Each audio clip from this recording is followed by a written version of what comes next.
Ya kan, bukan kita wudunya di mana, gitu. Kita wudu di kamar mandi pun boleh kalau memang itu airnya mencukupi dan lain sebagainya. Itu artinya bahwa kita tempat wudu itu tidak menentukan keabsahan wudu. Cuma memang kita harus hati-hati. Jangan sampai setelah kita wudu nginjek najis. Ini yang permasalahannya. Gitu. Ya apa kena kita nginjek kencing atau nginjek apa kita nggak tahu. Makanya saya katakan tadi, upayakan semaksimal mungkin, seapik mungkin, ya apakah nanti ditaruhin sendal, atau nyuci kakinya bagaimana, apa nyuci kaki, udah, jangan kita nginjek lantai ubin itu lagi, langsung kita pakai sendal umpama. Biar supaya nanti kita khawatir jangan sampai nginjek najis. Secara prinsip boleh. Nah, bagaimana dengan doa-doanya? Umpama, ya udah doanya dalam hati aja. Ya, doanya dalam hati aja, jangan sampai dizaharkan. Gitu, ya kan? Sama aja kan kalau kita umpama nih, kan kita disunahkan berdoa ketika selesai cebok. Allahumma dhahir qalbi minan nifaqi wasim farji minal wahis. Ya itu kan kita doa, maka jangan kencang, dalam hati aja kita doanya.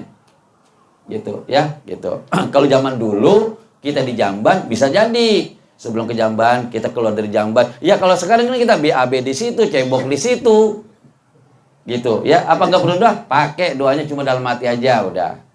Ya, di dalam hati, disirkan. Seperti itu kira-kira, ya. Dah. Jadi seperti itu yang mewajibkan wanita ada 5, gitu. Dan fardu mandi ada 2 tadi ya, niat sama meratakan air ke seluruh tubuh. Adapun sunnah mandi itu 4 ya, yang disunahkan untuk mandi, ya. Banyak sekali yang disunahkan mandi. Tapi yang dimuakkadkan, yang dikuatkan untuk sunnah mandi itu ada 1. Bagi orang yang memandikan orang mati, itu disunahkan buat mandi. Jadi katakan ada orang tugasnya memandikan orang meninggal, ya, maka setelah selesai dia memandikan orang meninggal tadi, dia disunahkan dia nggak wajib, disunahkan untuk mandi. Sunahnya sunnah muakkad, gitu, ya. Itu yang pertama. Dan yang selanjutnya mandi sunnah Jumat. Nah, itu juga disunahkan juga, mau sholat Jumat disunahkan untuk mandi, gitu. Ya umpama nih kadang-kadang nih yang kan kerja nih. Yang kerja bagaimana kita mau sholat Jumat di kantor, kita mau mandi di kantor juga ribet kan, begini kira-kira. Begini aja, dari rumah udah niat aja mandi tuh, mandi pagi udah niatin, dapat udah sunnahnya udah dapat. Walaupun sebenarnya abdol sunnah mandi Jumat itu ketika kita mau sholat Jumat. Ya tapi daripada nggak dapat apa-apa, ya udah niatin aja di rumah. Tadi mandi pagi nih mau berangkat kerja, niatin mandi seluruh badan, niat mandi sunnah hari Jumat. Dapat udah sunahnya, gitu. Ya dapat sunahnya. Ya kalau kita mandi di kantor kan ribet, mau bagaimana? Ya bagus ya. Iya. Gitu. Apalagi kalau kita Jumatan di mana-mana kan ribet juga lagi di perjalanan. Udah niatin aja dari rumah mau berangkat kerja, mandi, ya udah niatin mandi sunnah sholat mandi hari Jumat sunnah. Gitu. Ya dapat insyaallah sunahnya. Gitu. Dan 2 hari raya. Nah 2 hari raya nih sunnah juga.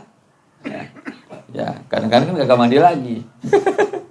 Yuk, udah ikut baju baru aja, gimana? Gitu. Sunnah ini, sunnah mandi 2 hari raya. Dan mandi 2 gerhana. Ya, gerhana bulan, gerhana matahari itu disunahkan mandi. Ya, kalau zaman dulu kita bukan disuruh mandi, ya disuruh masuk ke kolong kasur, kolong balai. Gitu. Ya, itu nggak ada ikutan. Ya, yang kasir itu orang hamil disuruh masuk kolong balai. Balainya balai dipan. Ya Allah, ribet banget. Ya iya, padahal kagak ada itu ajarannya begitu, nggak ada. Hah? Itu bagian dari budaya aja, ya gitu. Dinamismenya seperti itu, ya. Jadi nggak ada di alam Islam, nggak ada gitu, nggak ada. Yang kasihan itu kan ibu-ibu yang udah hamil udah tua, hamil tua, ya ribet masuk kolong balai dipan tahun diri kadang-kadang. Beli dipannya beli peneng lagi.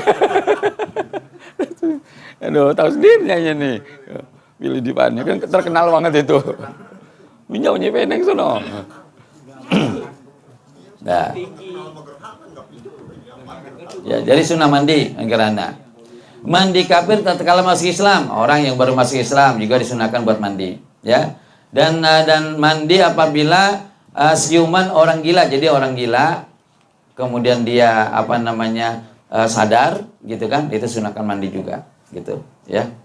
Dan segala mandi orang-orang haji nih mau mikot umpama nih mau naik haji umpama umroh ya biasa kan emang sunnah mandi dulu ya biasanya kalau yang umroh dari Madinah mikot di Bir Ali umpama daripada mandinya ribet nanti di Bir Ali ribet gitu kadang-kadang kita mandinya di hotel lah gitu kita mandi di hotel aja nanti di Bir Ali baru kita wudhu aja wudhu niat umroh jadi udah jadi sunnah itu sunnah aja gitu. Faslun ini suatu pasal bermula syarat taharah wallahu alam bisawab wa ilahi narjual ma'ab. Dah segini aja. Subhanakallahumma wa bihamdika asyhadu an la ilaha illa anta astaghfiruka wa atubu ilaik. Wallahu alam bisawab.